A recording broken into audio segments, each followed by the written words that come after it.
Welcome back to my channel, everyone. Today, I've got not one, but 3 chilling real-life encounters that will keep you up at night.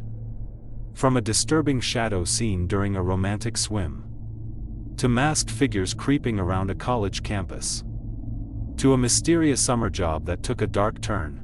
So, turn off the lights, grab your headphones, and let's dive into the unknown. This happened a few summers ago. I was 17, still living in my childhood home. One rare weekend, my parents left town without me. That had never happened before. Story 1: The Shadow in the House. Excited, I invited over my girlfriend at the time, MJ. She had a playful side that always pushed boundaries. Her eyes lit up when she saw the heated pool. "Let's skinny dip," she said. I hesitated, but gave in. We were laughing and floating under the stars, until I saw something. A shadow, moving inside the house. I grabbed a knife and searched the house. Small details were off. A crooked frame, a mug I didn't use. Police came. Found nothing. Hours later, footsteps creaked above us. I grabbed the knife again, but whoever was there had vanished. By morning, all our kitchen knives were gone. It felt like a message. One I never fully understood.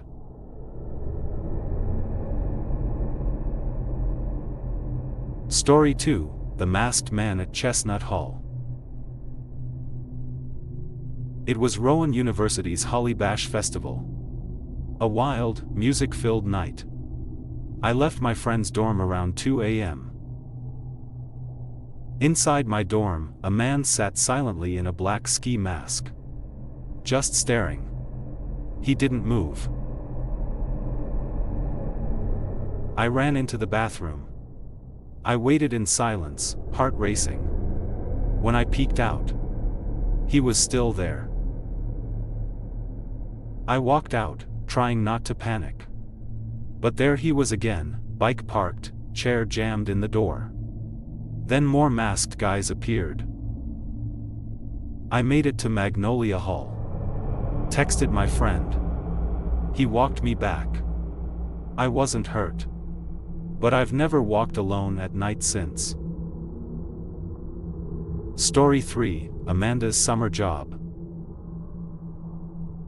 This happened 2 summers ago. Amanda, my girlfriend then, worked at a summer camp in the city. I never liked that job. It was a 25-minute drive from her quiet, upper-class neighborhood. The camp was in a rougher part of the city. She never told me what went wrong that summer. But when I picked her up one night, she was shaken. Quiet. He thought it was just another ride, but what if it was a trap from the very beginning? What if you stepped into that car? Would you make it out? Let us know what you would have done, and remember, next time you call a ride, you never know who's behind the wheel. Subscribe for more true horror stories, because the next one might be about you. The Last Customer and the Midnight Shift. It was just after midnight when Liam started his shift at the 24-hour gas station. Nothing unusual. Just him, the buzzing fluorescent lights, and a slow radio playing old rock songs. But that night felt heavier. Like the air was thicker. Like he wasn't alone. At 1:23 a.m., the bell above the door chimed. A tall man in a long coat walked in. No greeting. No eye contact. He walked straight to the back fridge, and stood there. Just stood. Staring at the drinks. Not moving. Not blinking. Liam checked the security cameras. But, the man wasn't on any of the screens.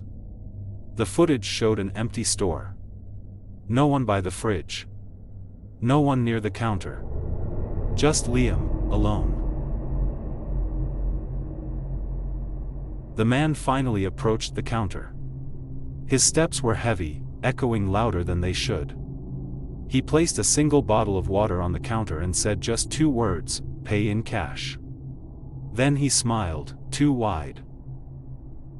Liam blinked, and the man was gone. The bottle was gone.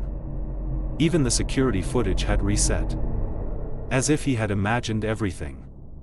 But the $5 bill was still there. Still damp. Still cold. The morning manager arrived at 6 a.m. Liam was nowhere to be found, but on the monitor, the security feed kept replaying 1:23 a.m. over and over, the same scene, a man in a black coat, who was never really there. The sun finally rose, but the gas station was still wrapped in fog. The morning manager pulled into the lot, and found the front door wide open, no sign of Liam, no blood, no struggle, just gone.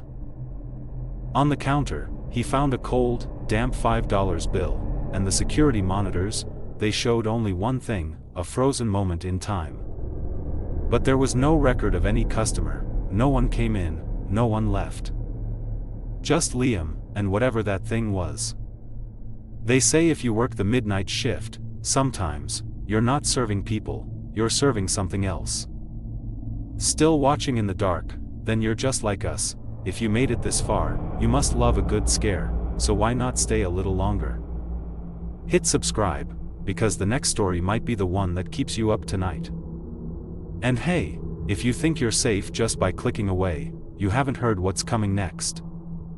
We'll be watching. The wrong house. What if your GPS didn't just take you to the wrong address, but a house that shouldn't exist? Marcus was just trying to deliver a package, but his GPS led him down a road that wasn't on the map, a road that ended in silence. He stepped out, looking for the door, but the house didn't look lived in, no lights. No windows, just a door. Wide open.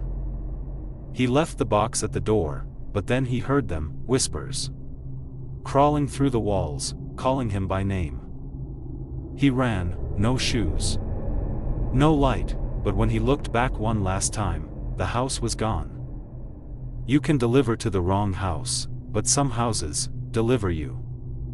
Still breathing, then you made it out, this time, but next time, you might not be so lucky. If you want to hear more stories that chill your spine, subscribe before something follows you home, like the video. Or it'll come knocking, and tell us in the comments, have you ever seen something you shouldn't have? We'll be watching.